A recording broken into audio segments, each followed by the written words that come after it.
Good evening, all. We'll wait for 5 more minutes to see to let others join, and then we can start.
Hello all, I guess we can start. Let me just share my screen.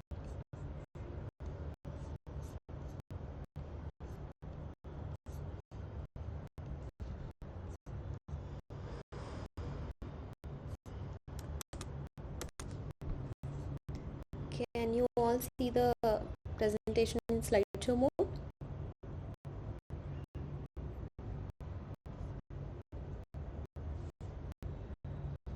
Can anybody just confirm? Yeah. Okay, thank you. So welcome back to week 7 of PMRF sessions for NPTEL online course Drug Delivery Principles and Engineering. We have been discussing for a few weeks now the old assignments as well as few topics that were covered in the current week. So we'll start with few key points of week 7 lectures.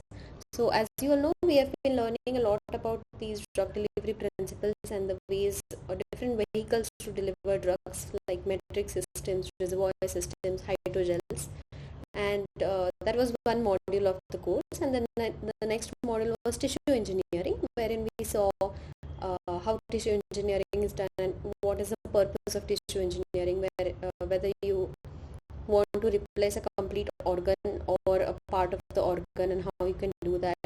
There was one technique where we saw that if you have scaffolds, if you have a donor, you have collected the organ from a donor, and to avoid immune reaction you can decellularize that particular organ and feed in the stem cells of the patient and then replace that organ back into the patient's body to avoid immune rejection.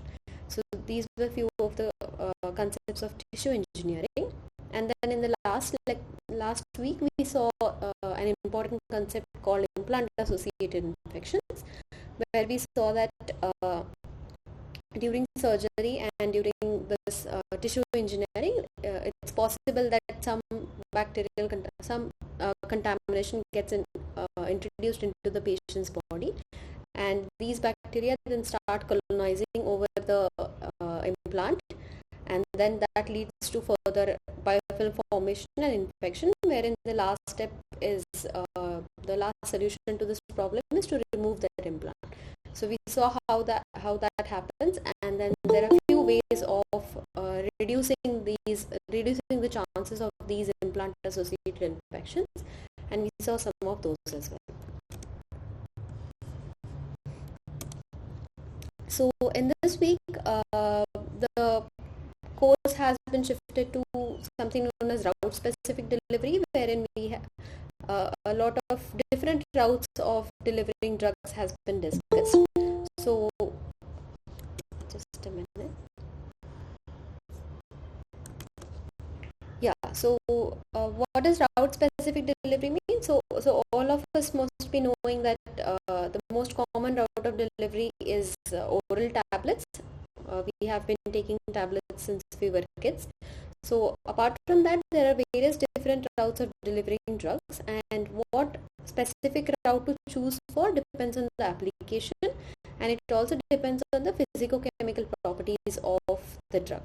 For example, if you want something to be delivered to the lungs specifically, then instead of taking an oral route, you can also go for a nasal route, wherein you can deliver drugs through the nasal route, and then that has more chances of the drug landing up in your lungs rather than giving something orally, waiting for the drug to be absorbed, and then that drug will then be carried to lungs.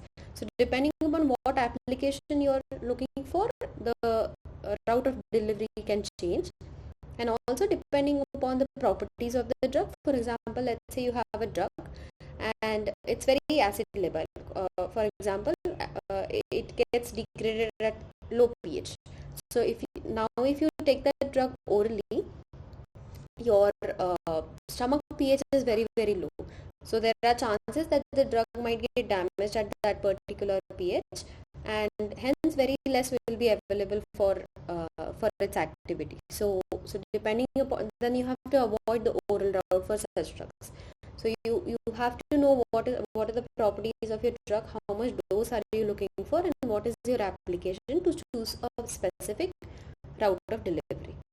So various different routes were discussed in this week. The first and foremost is oral route, which we are very familiar with, because it comes in different forms. Like you can take tablets, you can take syrups, you can take capsules, and the reason that oral route is preferred is because it's patient compliant. There is no pain involved with it. If you ask a patient to take a tablet versus an injection, most of the patients will prefer a tablet. And it's also non-invasive. There is no pain introduced in this route of delivery. But as I said, all the routes will have their own disadvantages and advantages. So the disadvantages associated with oral route are first pass metabolism. This is something which we have seen in the initial lectures. First pass metabolism is where you take a drug orally, and then most of the drug will be carried to the liver for metabolism, and then that drug is lost basically. So very low amount of drug will be available for its activity. So this happens with all the drugs that are taken through oral route. So first pass metabolism is one disadvantage. So to avoid that, you then have to administer a lot of drug to achieve the therapeutic level. Also, it suffers from degradation in GI tract. So your gastrointestinal tract, as I said, in the stomach there is low pH. There is also mucus layer lining this GI tract. So a lot of drug will be degraded as and when it passes through this route. So these are some of the disadvantages of oral route. And something known as formulations were also discussed in this week, wherein a bit more details were given about how oral drugs are formulated. So your capsule or tablet is going to have drug. It's going to have various different excipients, and it will have binders also. So you need to keep in mind what excipients and binders to use to make a tablet, which will then give you the best possible results for the treatment. So this was about oral route. Then, as I said, most of the drugs that are taken orally will be degraded. So to have some control, and they'll be eliminated at a very faster rate. So to have some control over these drugs that are administered orally, we have something known as controlled release dosage forms, and these could be your osmotic tablets. So if you people remember, we have discussed about osmotic tablets also a few lectures back. So these are nothing but tablets which are made of a specific semi-permeable membrane, and these tablets are only permeable to water, and there's a very small orifice at the top of this drug, at the top of this tablet, for the drug to ooze out. So as and when you take this tablet, water is going to flow in this particular tablet because it has a semi-permeable membrane, and inside the tablet there will be a push compartment. Because of osmosis, it is going to rise and it will push your drug outside. So in this way, you can have some control over what amount of drug is going to be delivered. Then there is something known as enteric coatings. We'll discuss about this in the subsequent questions as well. So enteric coatings will allow you to release that drug only in a specific part of the GI tract instead of releasing in the stomach. And then there is something known as bioadhesives as well, which will then lengthen the time the tablet remains in your body rather than completely getting eliminated. So these are some of the ways where you can achieve controlled release with considering the oral route as well. Next was discussed subcutaneous route. So there's a layer below our skin. This is known as the subcutaneous layer, and that's where so these are all parenteral routes. You have to inject the drug in these routes. So subcutaneous is where you take an injection and you carefully just penetrate the skin layer and release your drug or whatever amount whatever you have in your syringe inside the subcutaneous layer. So as I said, this is injected under the skin, And as a result, this is a very invasive process. The patient is going to feel some amount of pain since you're now injecting something into the skin.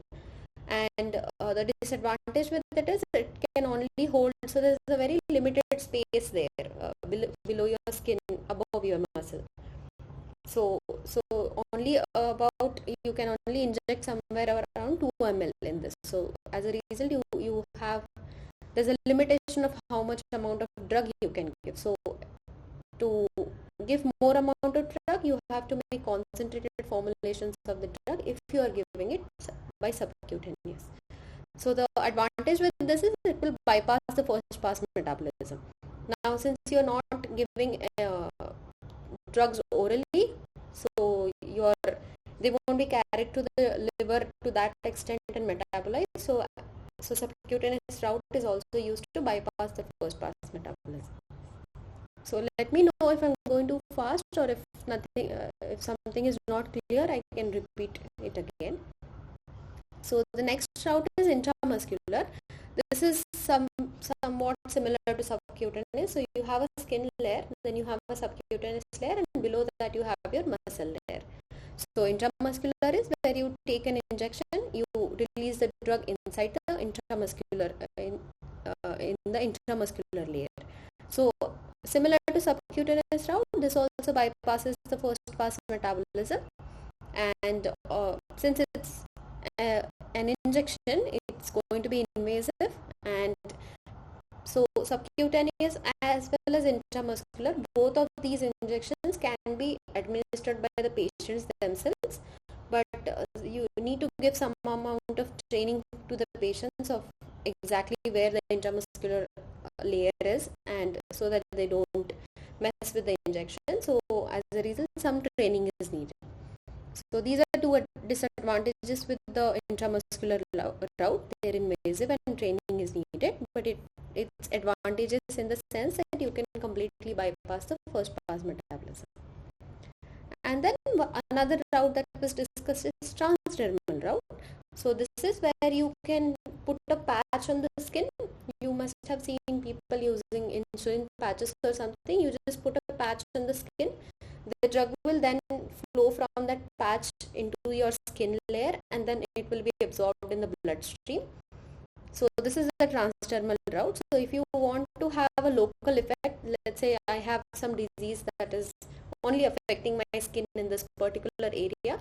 So rather than letting the drug flow all over my body, I'll just take a patch of the medicine and put it over that particular area so that it has a local effect. Advantages, it's easily administered. You just have to take a patch, put it on your skin. It's not invasive. People don't feel any pain in this. So it's very patient compliant as well. The disadvantage with it is the drugs which can be administered through this transdermal route have to be of low molecular weight. We'll see the reason of why this has to be. And also a very low amount of drug can be delivered through this route, and it can also be prone to immunogenic response. So this immunogenic response can be for other routes as well, but it's more prominent in the transdermal route because your skin is the first layer of defense against a lot of pathogens.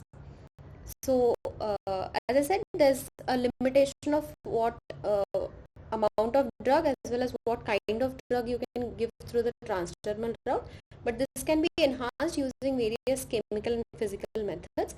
So there is something known as microneedles, where if you guys have gone through the lectures, you will be recollecting it. So microneedles are these tiny needles made out of a polymer, which if you then put in the skin, they will penetrate the transdermal layer, so they won't go as deep as where your nerves are. So the patient won't feel any pain, but it will just make a way for the drug to be delivered successfully. So more amount of drug can now be delivered through the transdermal route. So these are some of the routes of delivery and their advantages and disadvantages. So with this in mind, we can then look at few questions. If you guys have anything to ask or anything to discuss before we move on towards the assignment, we can discuss that.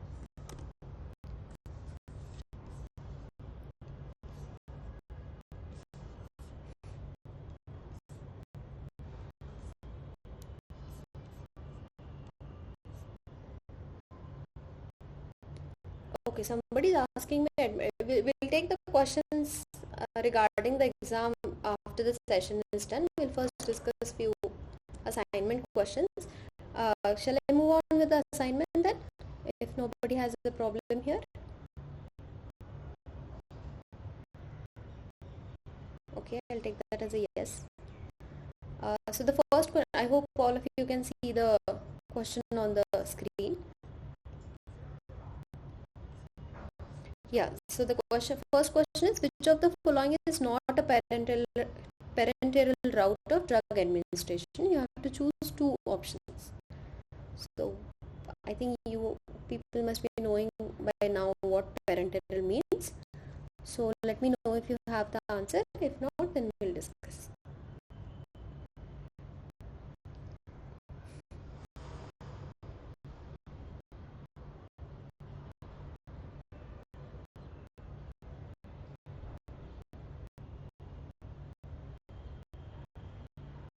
Anyone?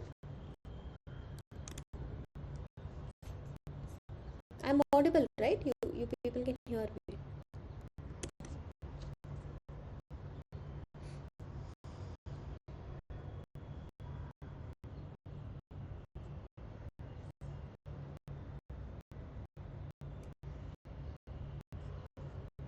Okay, no answers.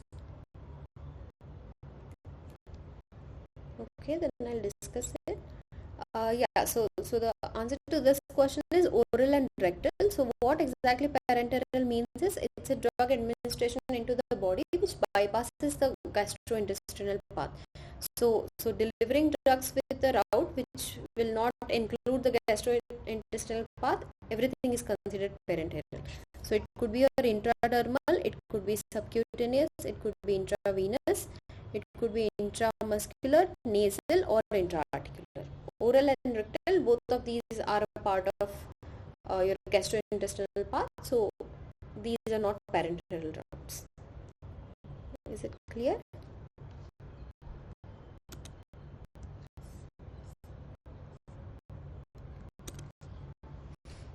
Please let me know if I'm not audible or if there are any doubts. So I'll move on towards the next question then. Next is, what are the two most important sites for drug elimination? Go through the options and let me know if you know the answer. You people can just speak up or put it in the chat box. Kidney and liver.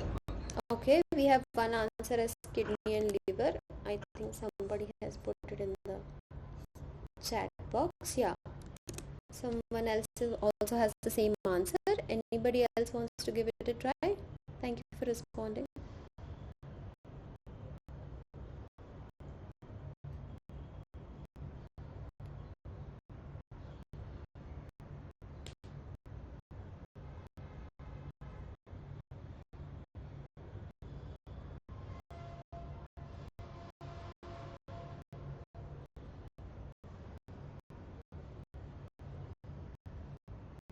No? Okay, yeah, both of you are correct. The two most important sites for drug elimination are kidney and liver. So there are various different routes of drugs getting eliminated as well, but the major ones are your kidney and liver, and there are some minor ones as well. Pretty straightforward question, nothing much to discuss here. So I'll move towards the next question. Next is, which of the following routes of administration has the least bioavailability for an acid labile drug? You have 5 options and you have to choose only one correct option. So let me know if you know the answer.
Okay, two of you have answered as the first option. Okay, yeah, both of you are correct. The correct answer is oral route. So as we were discussing right now, bioavailability, so it's nothing but the amount of drug that is actually available for its action. So if you have a acid labile drug, which means that it's susceptible to acidic condition, it will get degraded at acidic condition.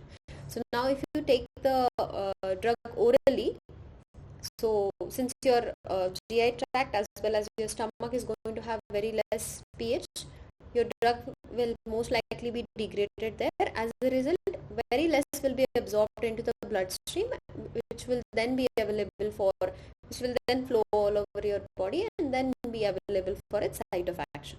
So if you have an acid labile drug and you deliver it orally, it's going to have the least bioavailability compared to all the other routes. Is this explanation making sense?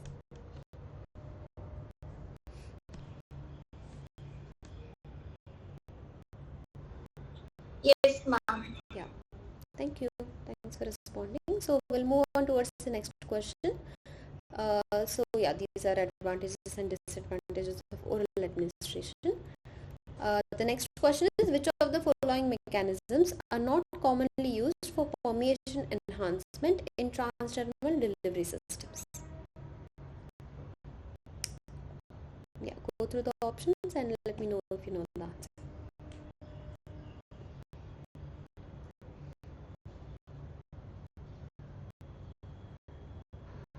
Third one. Surgery.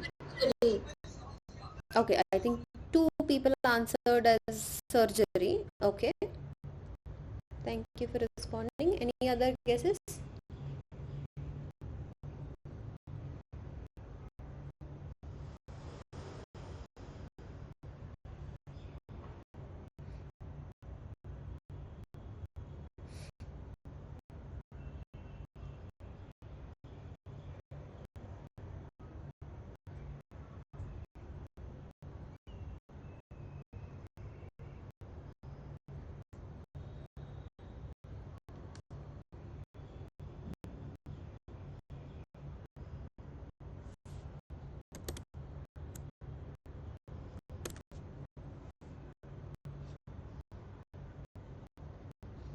Okay, no more responses. Yeah, both of you are correct. The correct answer is surgery.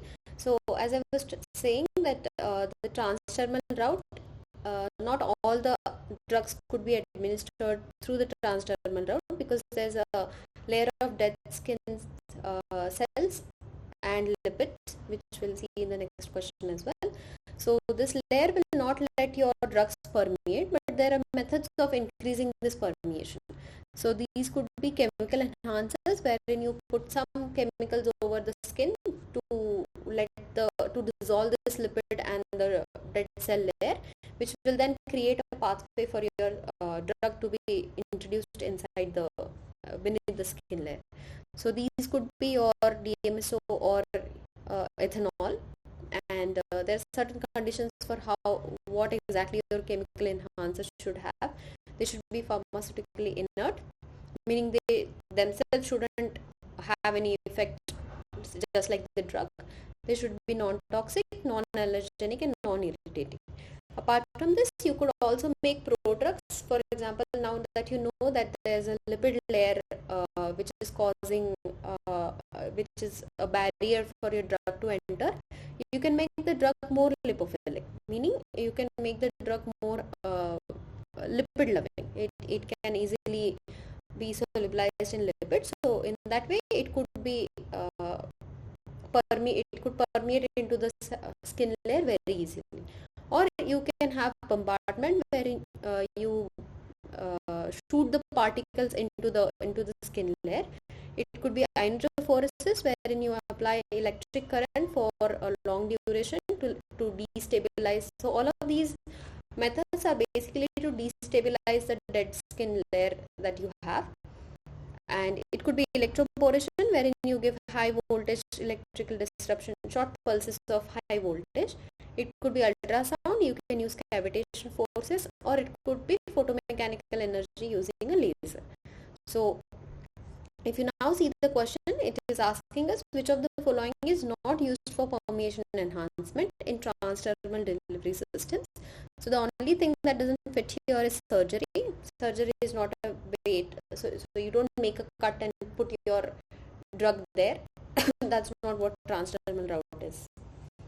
So yeah, I hope this explanation is clear. Then we'll move towards the next question. Next is, what kind of drug is not a good candidate for transdermal delivery? We have to pick two correct options.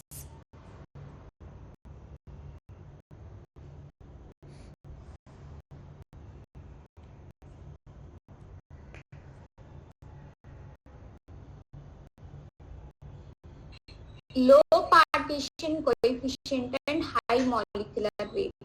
Okay. Thank you for answering first and fourth option. Okay. Anybody else?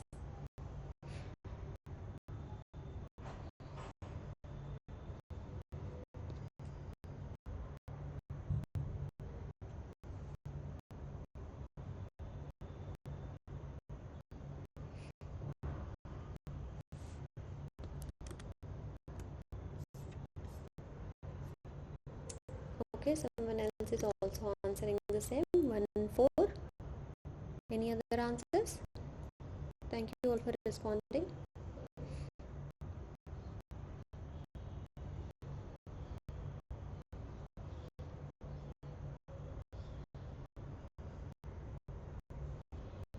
No? Okay. Yeah, both of you are correct. The correct answer is low partition coefficient and high molecular weight. So as we were discussing that the transdermal route will have so yeah, this is the slide. So it has a stratum corneum layer wherein you will have your dead cells as well as a lot of lipid molecules just making a barrier for the drugs to be permeated inside. So now if you have a very high molecular weight drug, it is difficult for it to pass through these pores and get inside the body. So if you have high molecular weight drugs, it's not going to work with transdermal route. Also, if you have low partition coefficient drugs, I hope you guys remember what partition coefficient is. It is the ratio of solubility of a drug in the lipid phase to the water phase. So if you have low partition coefficient drugs, it means that it's more water soluble instead of being more lipid soluble. So you already have a lipid layer here. If you then try to pass the low molecular weight, low partition coefficient drugs, they will be hindered here because they are more soluble in water. They are very less soluble in lipids, so they won't be able to pass through this particular layer. So to answer this question, what kind of drug is not a good candidate for transdermal delivery? Your low partition coefficient and high molecular weight drugs won't be very well suitable for this route of delivery. Is it clear?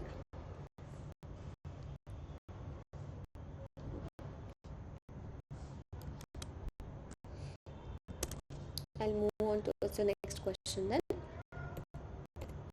Next is, enteric coatings are likely to release drugs at what 2 pH?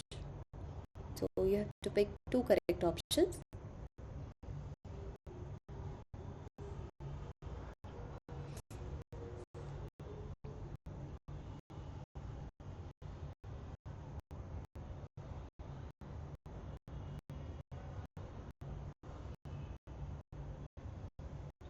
Option 6. Okay, last option, pH more than 8. Okay, you have chosen one option. We have to choose two correct options. So if you Option 3 and 6. option 3 and 6. Okay, either pH less than 2 or pH more than 8. Okay, any other response? Option 5 and 6. The last two options. Okay, thanks for answering. Others?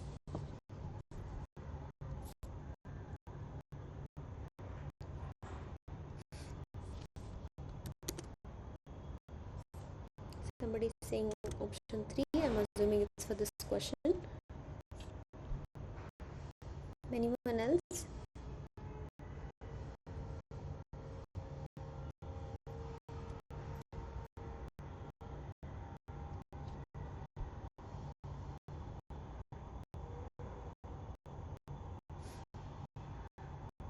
No? Okay, we'll discuss the answers then. Yeah, so the correct answer is last two options. Only one of you answered correctly, I guess. So we'll see what exactly enteric coatings are. So as I said, enteric coatings is a thin film which is applied to a drug. So let's say this dark blue thing is your drug.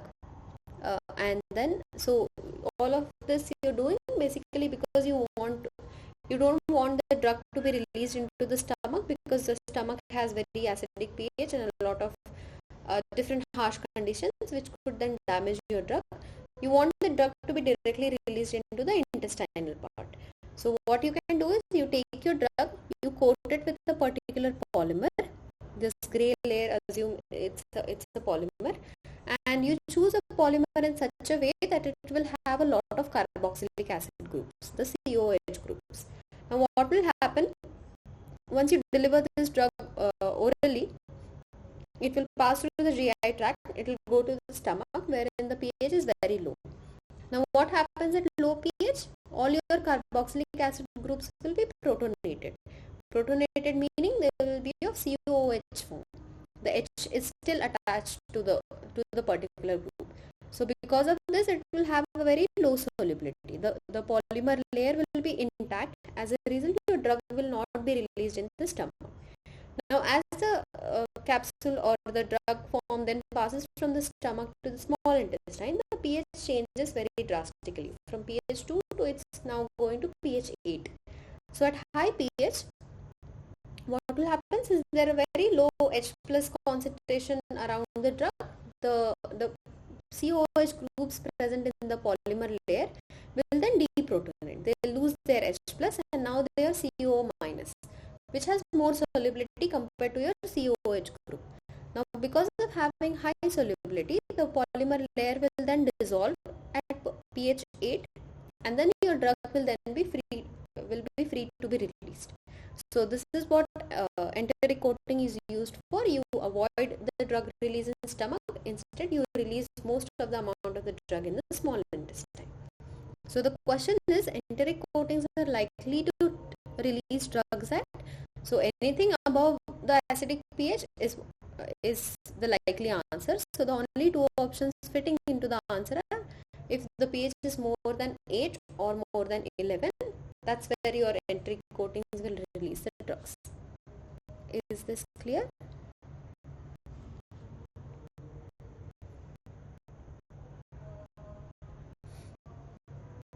If there are doubts here or if it's not clear, then we can come back to this question again after we finish the entire assignment. So yeah, if there are no doubts, then I'll move towards the next question. Next is the first barrier that is encountered with the transdermal delivery system is. I think we have been discussing this for a long while now. So if anybody knows the answer, do let me know. Option 2. Option 2, stratum corneum. Okay. Anybody else? Thank you for answering.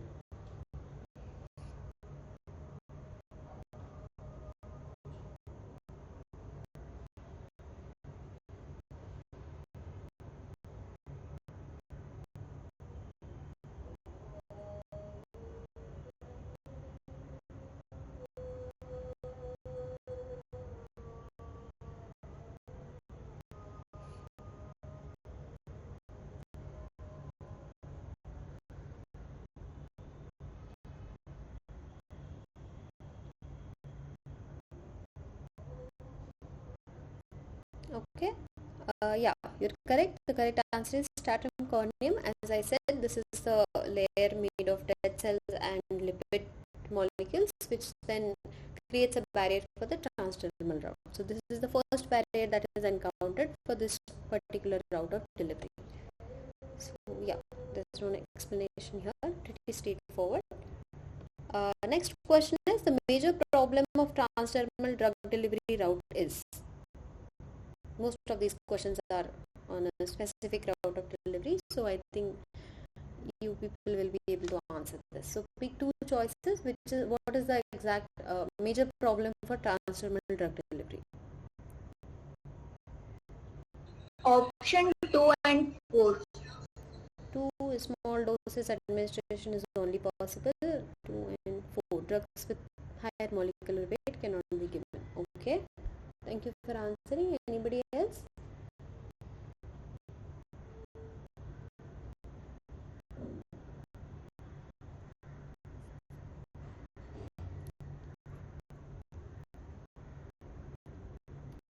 Two and 4. 2 and 4. Okay. Thank you. Anybody else has a different answer from option 2 and 4?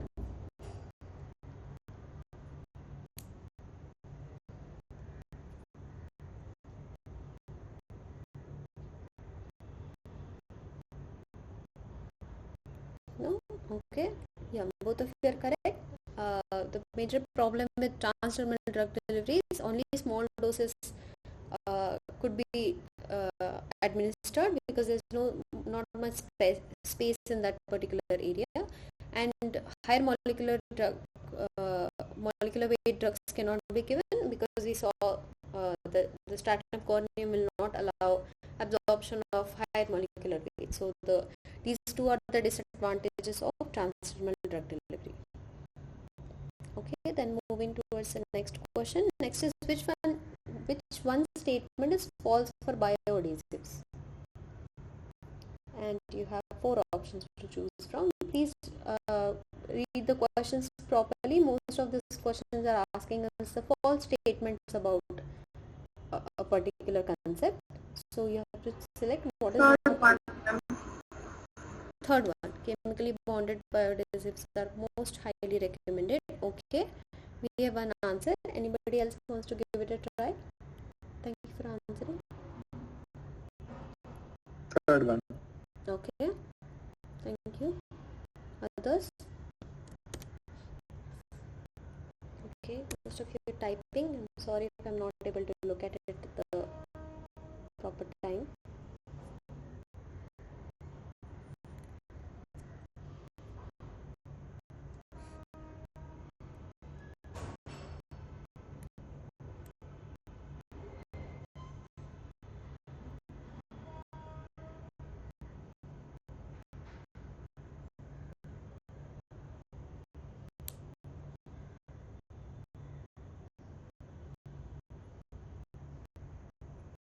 Okay, yeah, the correct answer is both of you are correct. Chemically bonded bioadhesives are most highly recommended is the false statement about bioadhesives. So what exactly are bioadhesives? So these are designed to slow the formulation transit time. So when you take a drug orally, as I said, it will quickly pass through the GI tract. So it has very less time. So the body has very less time to absorb this particular drug before it gets eliminated. So to slow down the formulation time, you use something known as bioadhesive. So what you can do is you have your drug molecule. You can attach various polymer chains to it so that it will so something like this happens. So now you have your drug and you have your polymer chains attached to it. And as I said, your GI tract is going to have a lot of mucus. So this mucus also has polymers with chains extending like this. So now if you administer these bioadhesive layered drugs, so these the polymer chains from the bioadhesive are now going to interact with the polymer chains in the mucus. So as a result, they'll kind of hold on to this particular drug before. So the transit time will now be slowed down. Instead of having a drug that has no chains attached to it, compared to that, now this particular formulation will stay in the body for a longer time. It will slowly pass through it. So this is one way of retaining, kind of extending the half-life of a particular drug. So the question is asking us which one statement is false about bioadhesives. First is designed to slow formulation transit time is correct. It can form bonds such as hydrogen bonds and van der Waals, which is also correct. Adhesives can also depend on physical entanglement of polymer with mucus. As we saw in this particular example, here it's just physically entangling with the mucus layer. It could also form hydrogen bonds with the polymers in the mucus layer. And the third option is chemically bonded bioadhesives are most highly recommended is actually false. So the reason for this is if you chemically attach something to the drug, it's possible that it can change the structure of the drug and it could also render the drug inactive. So this is usually not recommended. So the correct answer to this question is chemically bonded bioadhesives are most highly recommended, which is false about bioadhesives. Is this clear?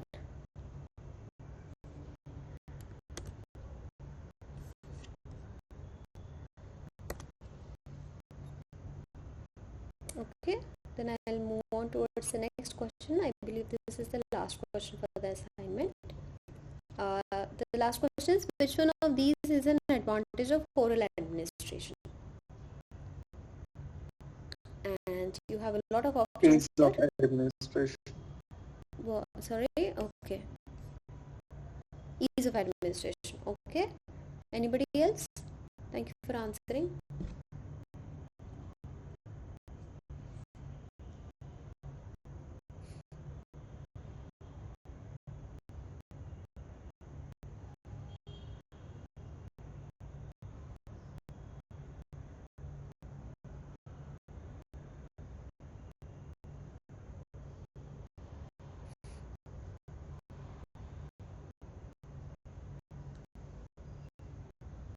That's all. Okay. Let's look at the answer. Yeah, you're perfectly correct. The correct answer is ease of administration is the advantage for oral administration. If you look at all the other options, you'll get to know it rightly. So first is unconscious patients cannot take the dose is actually a disadvantage of oral administration. So you have a patient that is unconscious and you're trying to deliver drugs. There's no chance the patient is going to take anything orally. Next, low solubility drugs cannot be administered is also a disadvantage. Drugs with low permeability cannot be administered, again a disadvantage. There is a lot of degradation by the GI tract enzymes or flora, which we saw in the previous questions as well. There could be food interactions. Let's say you have just had a food and you don't know how your drug is going to interact with some of the materials in the food that you have had.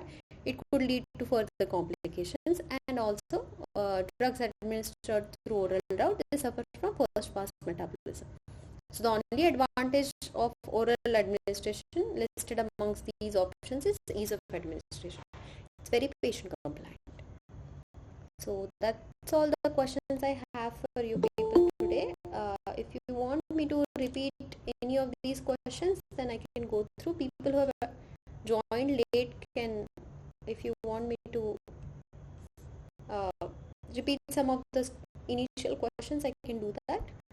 If not, then we can stop the session here.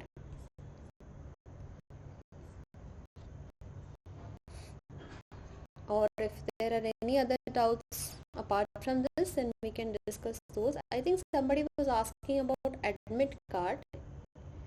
When will the admit card be released? So I think you'll get a proper mail regarding this. I don't know when your exam is, the final exam, but you'll be getting your admit cards well before the exam.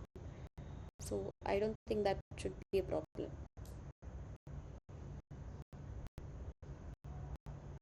Yeah, any other doubts here, or do you want me to repeat any of the initial questions? People who have joined late, I can quickly go over the assignment again if you want. Ma'am, there is no negative marking for this. You're asking me or what? Ma'am, I'm asking, ma'am. Oh, okay. Yeah. So yeah, I think you will have negative markings. The only questions that will not have negative markings are the numericals, wherein so your exam pattern is going to be you'll have all multiple choice questions like we are seeing in the assignment. So and few questions will be numerical questions wherein you have to enter the answer. So if that so only for numerical type questions where you are physically entering an answer, there won't be negative marking. But for the rest of the questions, you'll have negative marking. So what exactly is the amount of that negative marking? I am not aware of. So you'll be getting the instructions before the exam. Therein it will be listed. But yeah, be prepared for negative marking for questions other than numericals. Okay, ma'am. Yeah, thank you. Welcome. Any other doubts regarding the session or the content?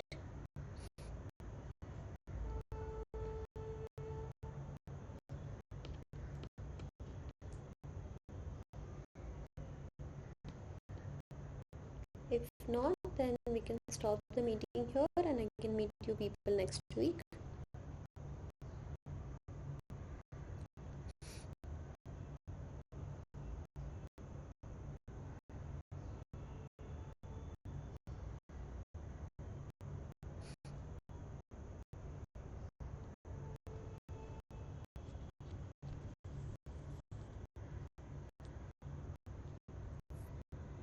I will be uploading this session online as well. So if anybody has missed the questions, you can go through that session.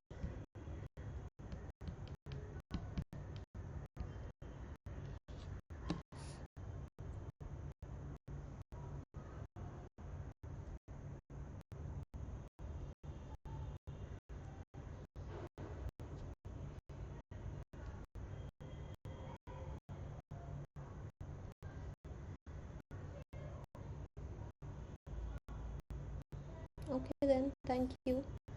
See you people next week.